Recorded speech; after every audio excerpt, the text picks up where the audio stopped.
Remplacer des lettres par des nombres, c'est en fait appliquer une formule. Nous voulons calculer l'expression a égale 3x, facteur de 2x plus 1 pour x est égal à 5. Dans un premier temps, on va décoder cette expression. Que veut dire 3x, facteur de 2x plus 1? On a vu que lorsqu'un signe de multiplication se trouvait entre un nombre et une lettre, on pouvait le supprimer. Même chose, entre un nombre ou une lettre et des parenthèses. Donc, 3x, ça veut dire 3 multiplié par x. Ici, on a également un signe de multiplication. Et 2x veut dire 2 multiplié par x. On va maintenant remplacer x par 5 dans notre expression décodée. On obtient donc 3 multiplié par 5, multiplié par, entre parenthèses, 2 multiplié par 5 plus 1. Il nous reste à calculer. Donc, 3 multiplié par 5, ça fait 15. 2 multiplié par 5, ça fait 10. Donc 15 multiplié par 10 plus 1, c'est-à-dire 15 multiplié par 11, ou encore 165.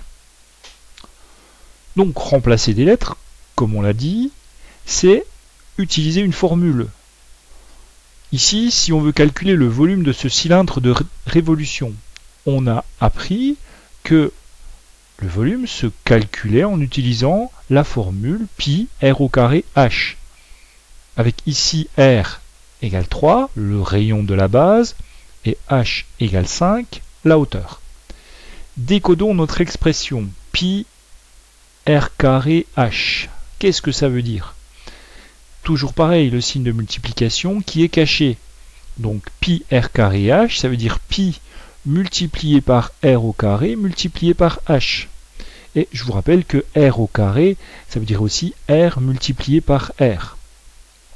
Donc notre formule est décodée.